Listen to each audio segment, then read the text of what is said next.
And we are back with Ray Kelly, former commissioner of NYPD and the author of a great new book, folks, Vigilance, My Life Serving America and Protecting Its Empire City. Let me ask you, as you see what's going on in this country, where recently at a hamburger joint in Texas, the workers behind the counter said to the cops, sorry, we don't serve cops. And the shootings of cops, the attacks on cops, the Black Lives Matter movement, the president, the attorney general. What the heck is going on here, and what's going through your mind as you watch this, again, from out of the commissioner's chair? I think it's disgraceful. Cops do such great work throughout the country. Crime has been down for 2 decades in the country as a result of smarter policing and proactive policing, we call it. And there's been tremendous benefit. In this city, we had 9,500 fewer murders in the 12 Bloomberg years than the 12 years before.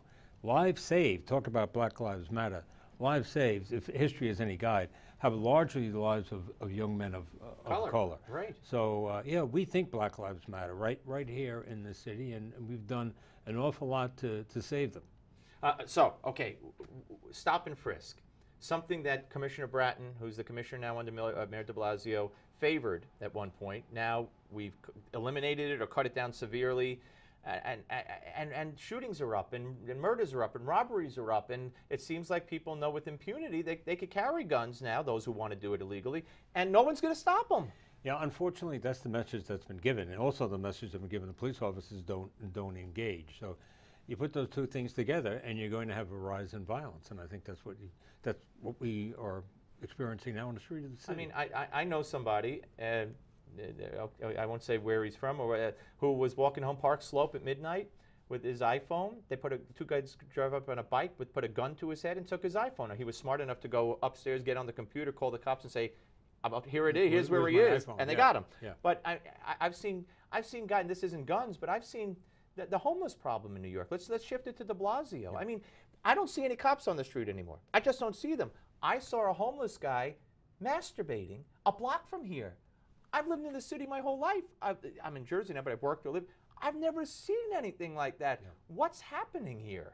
I just walked past them on Fifth Avenue. It was a young couple, which you see now, seems to be younger people. Yes. They're camped out there. They look like they have resources, but they're living on the street. With their cardboard signs. They have a dog. It's like some of them this is their home. I feel for. I give some of them money, but that's not the point. It's not up to me and you. I mean, there's got to be policy.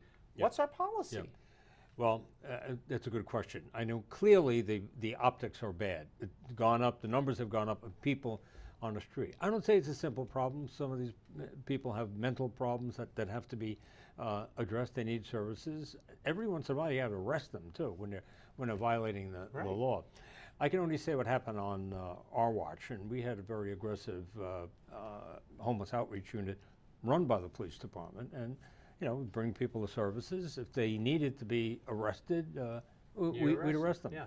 James Blake, the tennis player who was tackled, we all saw the video standing in front of the hotel during the U.S. Open. He's black. Do you believe that was excessive force? Well, I think that type of arrest was, it seemed to me, inappropriate. Just if you look at the four corners of the video. This was supposedly a credit card fraud case. It's the type of arrest normally you go up and introduce yourself to the person. Here's my identification. Hey, I want to talk to you. Take them out of the public area. And, you'd use more than one police officer to do it. I don't know what the extenuating circumstances are. They probably are. Yeah. We don't know the full story. But that's the kind of video that causes us a lot of problems. The book. What are people going to learn when they pick up Vigilance and read about Ray Kelly? Well, I think the three overarching lessons in there is that proactive policing saves lives, proactive investigations in the realm of terrorism saves lives, and that the mayor is the chief law enforcement officer of any city. That's the person who sets the tone. The police, in many ways, are the mechanics, carrying out the policies and the tone of the mayor, and I think we see that here. And when the mayor says he's afraid that the cops are going to shoot his black son, that's not too good. No, it's not too good. I don't doubt the mayor's sincerity that he felt he had to tell his son that. I'm not certain we had to know about it. Absolutely. Yeah. The book is Vigilance, Ray Kelly, concerned about how the Mets are going to do in the playoffs. I could tell you that. And we shall see. And first I got to get there. Stranger things have happened. Their magic number is 9. It looks pretty safe. Thank you, sir. Thank you, and Steve. best Thanks of for luck having with me. the book. Best of luck. Vigilance, ladies and gentlemen, by Ray Kelly. Pick it up. There it is on your screen. All right, up next, the founder of Atlas Shrugs, Pam Geller. But first, who won the debate the other night on CNN? We still want to hear from you in our Newsmax.com poll. So right now, Donald Trump leads the way, followed by Carly, but it's not too late to have your voice heard. All you got to do is go to newsmaxpoll.com and cast your vote. We still want to know, and we'll update you on the results. Go to newsmaxpoll.com, vote right now. We're coming back. Thank you again, sir.